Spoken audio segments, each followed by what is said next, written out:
To Judicial Dollars and Cents, brought to you by Anders Virtual CFO Services team from all across the United States. I'm John Scott, and in each episode, we'll shine a light on the financial side of the legal world, turning law firm numbers into impact-driven stories. From taxes and profitability to practice growth and leadership, we sit down with law firm innovators who are shaping the future of the profession. Let's dive in, right here on Judicial Dollars and Cents. Welcome back to Judicial Dollars and Cents, the podcast where we dive into the business side of running a law firm. I'm John Scott with Anders Virtual CFO Services for law firms. Each week we sit down with industry experts who help law firm leaders think differently about growth, profitability, and performance so they can build practices that last. In today's episode, we're titling it Vision, Values, and Velocity.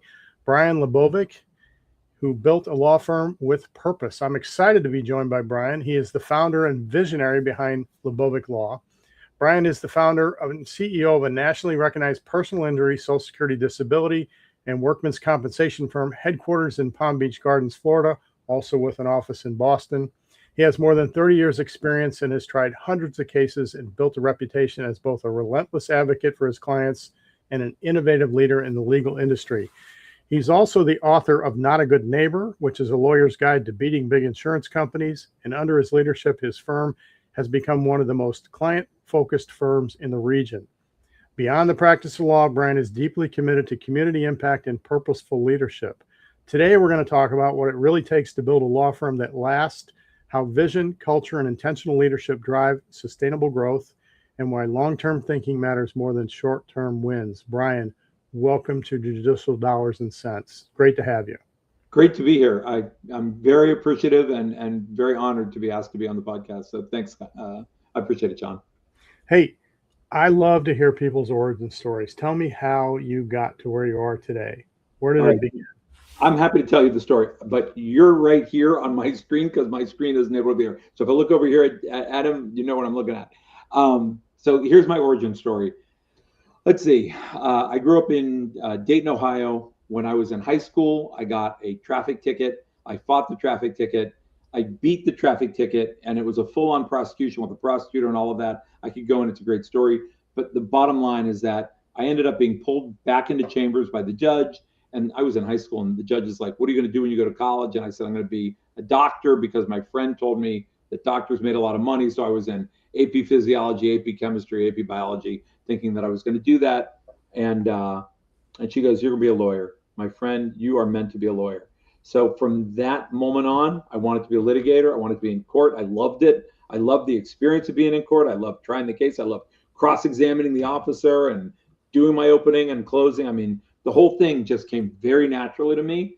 And I won. She found me not guilty. And that was it. So I was like bitten by a bug that stayed with me for life.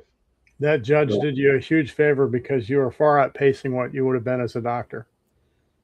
Yeah, I don't know. You know, like doctors, my buddy, my best friend that wanted to become a doctor is a cardiologist. And we both moved from Ohio down to here. He's just an hour south of me, and we're still super tight. And he does pretty good as a cardiologist, I'll tell you what. He does, but the advantage you have over him is leverage, right? He can only do what he can do. He has other people that work for him, but you have other lawyers, and so you can really leverage your opportunities. So I want to switch gears a little bit and talk about leadership. How do you think about leadership differently now than you did earlier in your career? I would say I think exceptionally differently about leadership now than I did early in my career. I don't think I really understood leadership early in my career. I don't think that I was a very effective leader. I think that everybody has a leadership style, and my leadership style is inspirational leadership.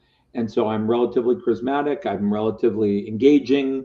It's kind of the thing that I like people. I love people. I love talking to people. I love being in front of people. So all of that makes it great for building the team around you. People will come and want to work with you, and it makes it a fun place to work. But it's not great leadership, right? It's not great capacity to take a group of people and engage in a process that takes you from one place to another in a fashion that is effective. And I wasn't good at that.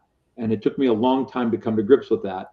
because when you start and you're good at the law, but you don't know what you're doing in business, you make a lot of money relatively quickly for the size of the entity, right? So you start this little solo and you can go really fast and make changes and catch up and do things quickly, and you make some money. Then you're 2 people, 3 people, 5 people. You're still very much easy to, and when you get to about 20 people and you get to a couple $1 million mark, you start to have this issue where you're leading the organization, but you're doing it by the seat of your pants. You're not doing it in a way that's effective so that people know the vision of what you want to be as an entity, the mission of what you're trying to accomplish, and the values that you believe are great. And the values that you get are a lot of people interpreting your behavior as the leader into the values of the organization. And sometimes your behavior is really on point because you are who you are. And so you have these core values inside of you that come through. But sometimes we're imperfect people, right? And I behave outside of my own core values, and that creates dissension. And unless you state all of that stuff down and you have very clear parameters of what you want to do as a leader, I think that it's just a learning process. And until I learned that concept of leadership, I don't think I was as effective as I am today. So going through what I've gone through and reading the books and getting I've paid probably $3 million for a half of an MBA in mistakes and terrible financial decision making. But yeah, so I'm leading much differently today. And since I kind of got a handle on what it meant to be a leader and what was expected of me as a leader and the value, because there's almost an imposter syndrome on leadership where you think if that's what you're doing, you're not even doing a good job, even though it is a really, like, if I spend my time doing certain things, it is a good job. But because I was trained as a lawyer, if I'm not in court and I'm not talking to clients and I'm not engaging on the phone and I'm not settling insurance cases, then I'm not at my highest best value. But that's not my highest best value as a leader. Right. And that imposter syndrome never really goes away. I mean, you always have those doubts. Constantly. But I do love what you said about being an inspirational leader and not overbearing, because that's something I try and think about every day. And you evolve over time as you have more experience. But if you're an inspirational leader, you're creating a better culture. So people are sticking around. They want to be a part of your firm. They want to grow with your firm. So can you talk about how culture plays in the long-term success of a law firm, and how have you been intentional about redefining the culture in your firm? So I think there's a lot there, right?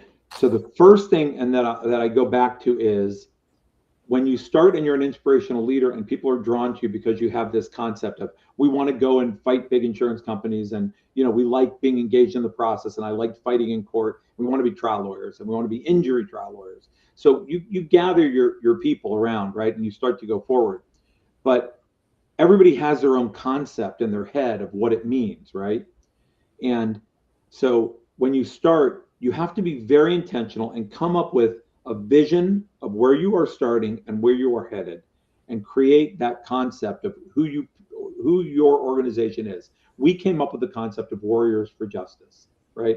That's the concept of who we want to be. And then we came up with the mission of maximizing justice by aggressively fighting for our clients' rights. And every word we chose with intention, right? Justice means something, not just money. Maximizing justice means something, not just maximizing money. Aggressively fighting for our clients' rights means something, not just trying every case or settling every case. It has a concept to it. And then you have to put core values to it, right? So we have 4 core values: passion to serve, relentless innovation, fight to win, and own it. So we have those 4 core values, and we can then behavioralize all of that so that when you grow your team, people start to comport with that behavior. So when you say, we're going to go in this direction, and you say charge, you don't have 3 people running that way and 5 people running backwards and 2 people standing still. Everybody moves as a unit.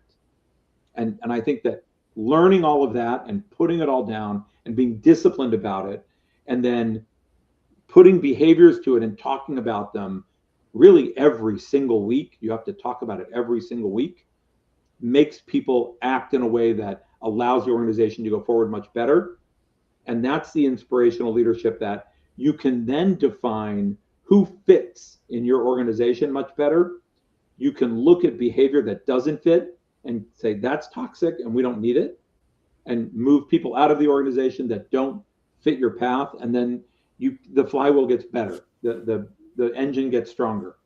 And that's kind of what I've learned, but it's only taken me 35 years to figure it out. So, well, you're halfway through your career then. Exactly. I'm only halfway. It only took me halfway. But you're so right. When you get individual goals aligned with the firm goals and everyone pulling in the same direction, you've built that culture. And I would bet your turnover is much lower than it was in the early days, because you're making better hire decisions, people that fit the culture, they buy into it.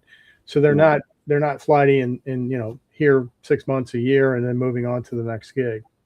We're pretty intentional and pretty open about the fact that when you make it through the interview process, you've only taken your first step to becoming a part of the Warrior for Justice culture.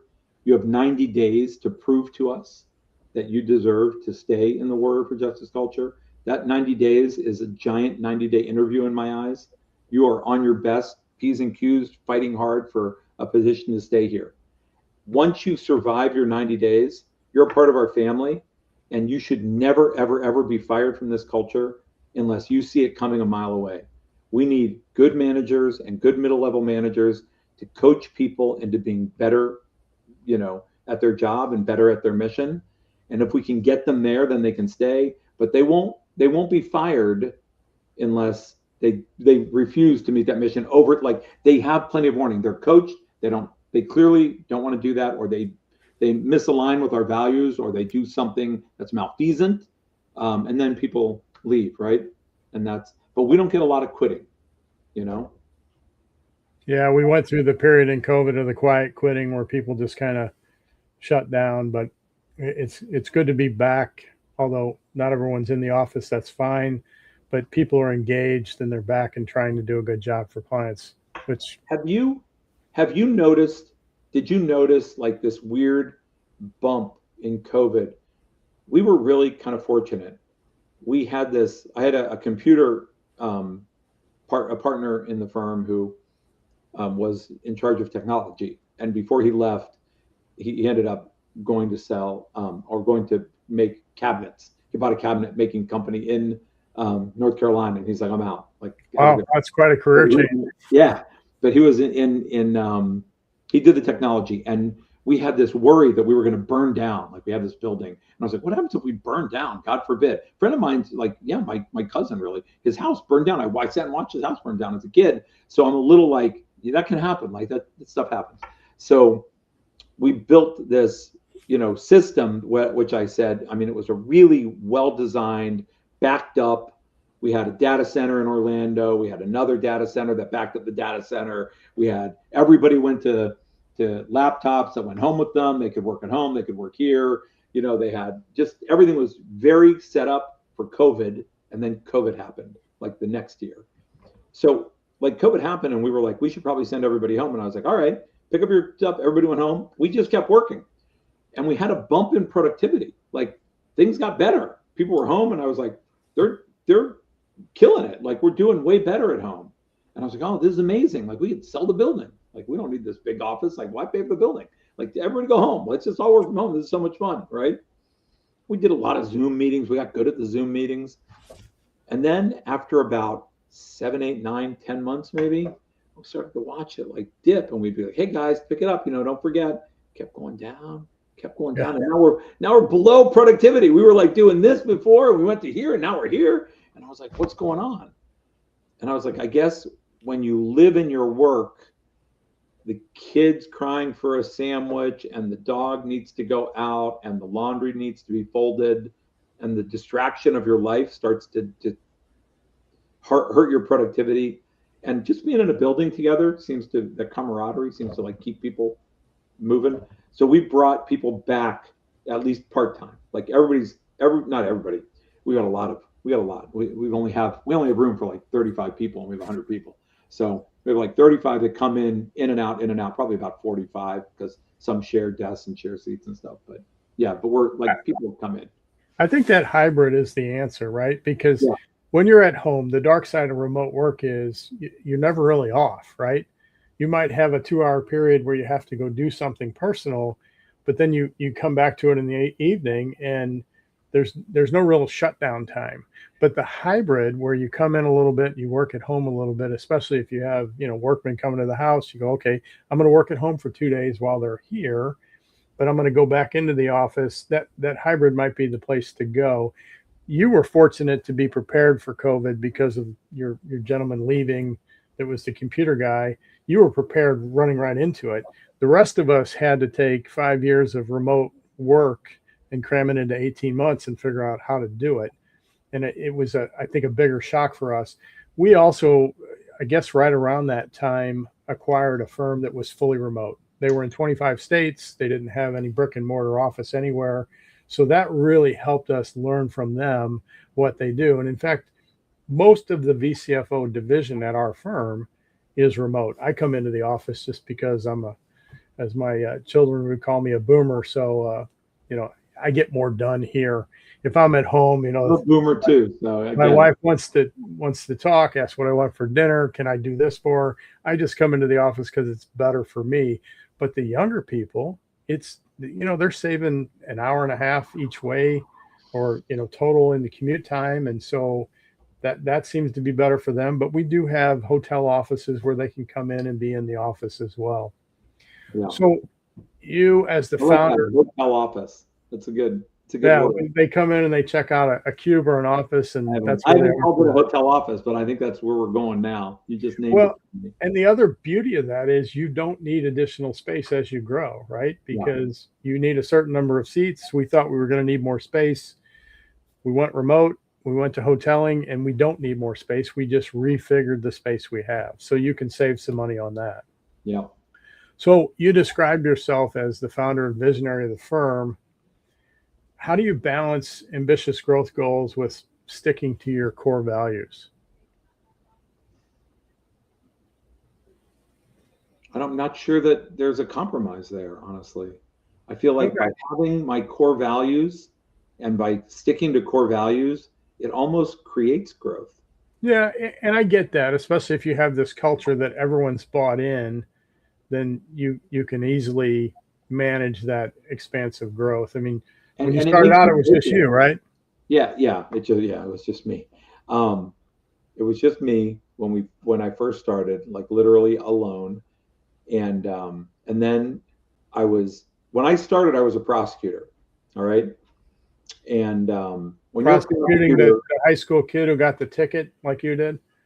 Basically, yeah. But I started luckily as a federal prosecutor.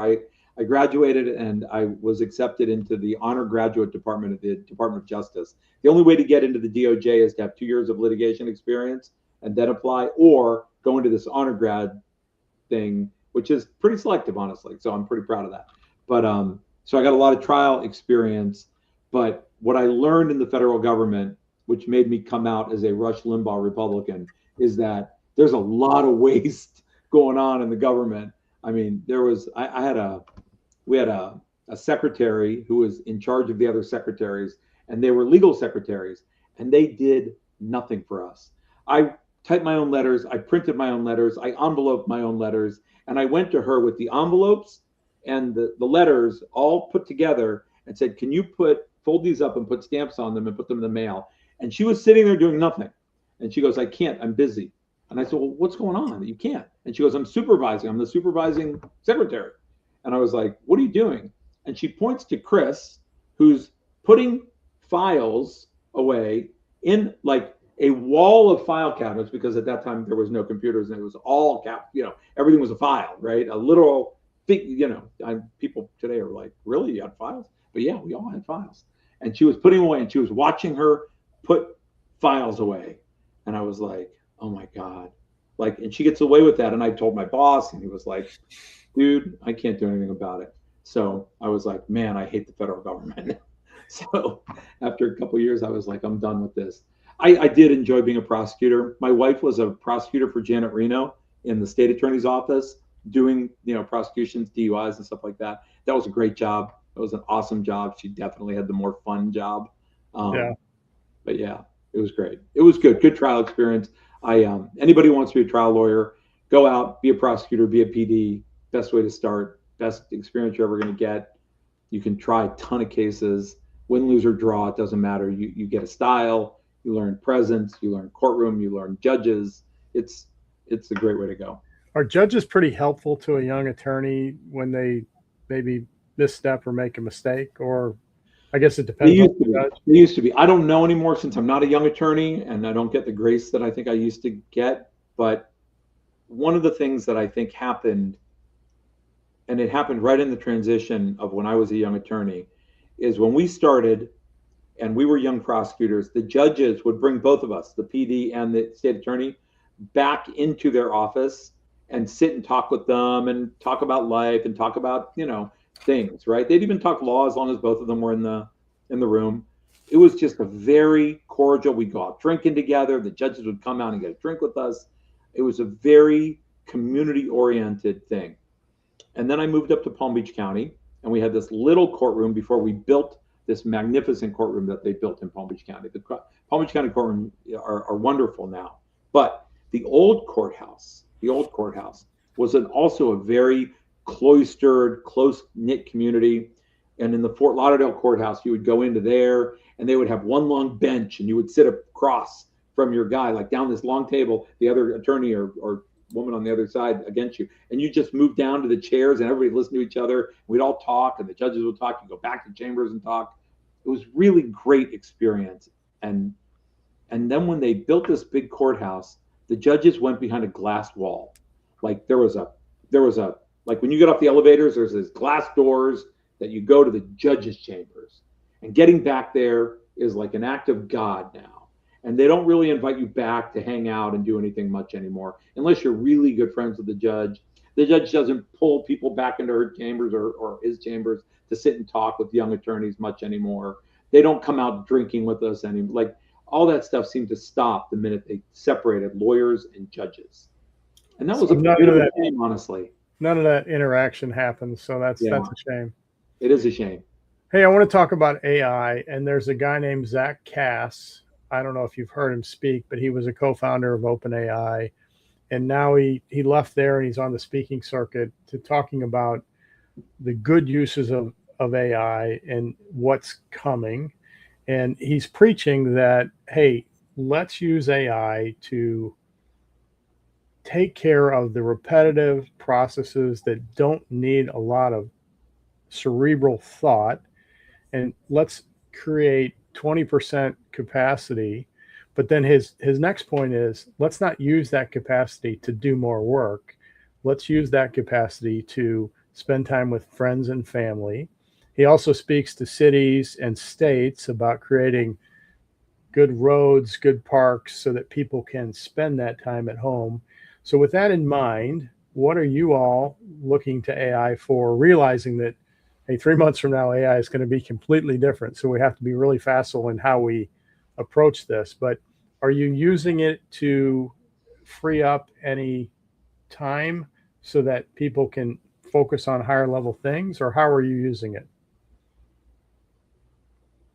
I would say we're not using it efficiently enough yet, and we're struggling to try to find its best use case in a forever changing landscape of usage, where you start to move in a direction and then AI gets a little better and changes usage, and then you start to move in that direction. And I mean, for at least a half a year, if not a year, we've been looking at implementing a couple of AI systems that are continuing to change. So one of them is AI answering service, right? So people can call, they can speak to an AI agent and do something. My hope is to have that installed by the end of this quarter. We've looked at it, and it started as just, instead of the telephone system saying push 1 to do this, 2 to do that, whatever, that phone tree system, having an agentic agent do that for you in a conversational manner. So instead of having that recording come on, you get an AI bot saying, hi, this is, a warrior bot, then I'm going to get you to the person that you need to speak to. Are you calling about a new case, or are you calling to speak with a person individually? I'm calling to speak with attorney Brian LaBovick. Let me get you to his line. Thanks. Give me a moment. and then like delivers it. Using that type of an AI interface is something that we wanted to do. Now they've allowed, now we've taken another step where we want to implement that, and we want to implement, if you are a new client, what kind of new client are you? Oh, you're an automobile client. Awesome. Did the accident happen in the last 2 years? Did you have insurance? Are you the defendant or the plaintiff? Like, have it ask a few questions, qualify the person before we put them someplace, right? And if you can get the person engaged in the phone tree, you can have the AI agent do more work to save our people a little time. So that's one usage case that we're working on right now. The other usage case that I think a lot of people have down that we are working in, and there's a couple of companies, AI software companies that do this for you, is integrating your case management system. We have a case management system called Litify, and integrating that with an AI SaaS platform that will come in, aggregate all of the information about one case, and then provide you with a document that you would need in that case. So the first document that we need as PI lawyers is a settlement demand. That's a big conglomeration of everything going on in the case, asking the insurance company for money. And we do that by hand, or a paralegal drafts it, and then you as a lawyer will redraft it. That's the way we've done it my whole career. And now we are letting an AI bot aggregate that and do that first draft, and then take that and give it, we'll do the once over on it and then send it.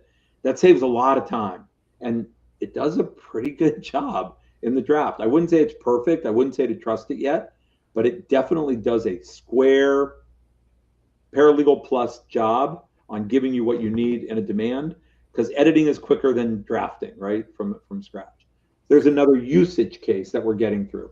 So there's these slim usage cases down the pipeline of the life cycle of the case, and we're implementing the AI bots individually in each of them. Mailroom is another one that we're implementing it in now. So I love those use cases, and especially the verbal chat bot that you have when someone calls in. If it was an existing client and you were directing it to the attorney working that case, that client experience would be great, especially if when the call went there was something on the attorney's computer that brought up the case and the relevant information, so that the client experience is almost seamless. They get their attorney and he or she has the information to talk about their case. That would be great. Yeah. Hey, we're kind of running out of time, and I want to get to this game. We're just getting warmed up. I know, because there's so much we can talk about, especially in the forecasting area, that I might want to follow up with you later. But you are a football fan, a Steelers fan, because I bleed black and gold. I was born in Pittsburgh. My dad, all my family on my mom and dad's side are all from Pittsburgh. I moved to Ohio. I moved to Dayton, Ohio when I was in 5th grade, but I grew up a Steelers fan. That was if I turn my little camera around, I have a wall of Steelers here. I have a Terry Bradshaw ball there. I have a Ben Roethlisberger thing there. I have a Lynn Swann thing there. I got a lot in my office right now on Steelers. So with Tomlin gone, have they hired their 4th coach ever? Yeah, they are just now making the hire. It's Mike. I don't know why I'm blanking. McGrath, is that it? Or does he have a runway long enough to be 20 years like the rest of the coaches? Yeah, I think he does. He's not old, but he's a little older than I think they're used to hiring. He doesn't have Knowles' youth, and he doesn't have Tomlin's youth. He doesn't have. It really is amazing that they have had 3 coaches prior to this, and the stability and going to the playoffs. I thought they stuck with Roethlisberger a little bit too long, and that's why they're in this problem now. But it's an amazing franchise. You went to Miami of Ohio, so I'm a big Ben Roethlisberger fan. No, I am too. I just think they stuck with him a year or two too long. Without having the heir apparent there. Yeah. But you're also a University of Miami fan, and you went to the national championship game? I did. I was very fortunate. I was able to go to the national championship game with my partner, who is also my wife. And we rolled up. She broke her ankle on Christmas Eve at a Christmas thing that we do up in Rhinebeck, New York, at my niece's cabin. And so we rolled in on a wheelchair to the national championship game, which is not an easy thing to do, but it was well worth it. Well, it was an incredible game. I was glad it wasn't a blowout like the other 2 Indiana wins were. That was a great game. An That was a great incredible game. That was a great game. Hey, Brian. I owe one of my good friends from high school who went to IU, a Joe's Stone Crab key lime pie. He was going to send me a bottle of high-end, I think Stag's Leap or Silver Oak wine if I won, but I didn't win. So I was in South Beach the week leading up to the game, and I ate at Joe's 3 times. I had 2 pieces of key lime pie, and I did look at shipping one home. It's quite pricey, so I did not do that. Yeah, I'm not sure what's more, the bottle of Silver Oak or the key lime pie. Believe it or not, they probably are pretty comparable. Hey, this has been a very thoughtful conversation. I love it. Your emphasis on vision, values, and long-term leadership highlights really what it means to build and run a successful law firm has been great. Thank you so much for sharing your insights. Thank you. If folks want to get a hold of you, how could they do that? My last name is everything you would need to know. LaBovick.com is the easiest way. 866 LaBovick. You could also do, my area code is 561. So we have the 8s, 561-888-8888. Or you can email me at Brian, my first name, at the symbol LaBovick.com. Brian at LaBovick.com, LaBovick.com, 866 LaBovick. It's easy. Hey, thank you for listening to Judicial Dollars and Cents. If you found today's episode helpful, be sure to like, subscribe, and share it with your colleagues who are thinking about the future of their firm. Until next time, this is John Scott with Anders Virtual CFO Services for Law Firms. Thank you. Thank you. Thanks for joining us on Judicial Dollars and Cents, presented by Anders Virtual CFO Services. If you found value in today's conversation, be sure to follow or subscribe wherever you get your podcast. To learn more about how Anders helps law firms strengthen their financial foundations and drive growth, visit anderscpa.com. Until next time, keep making smart decisions that make perfect sense.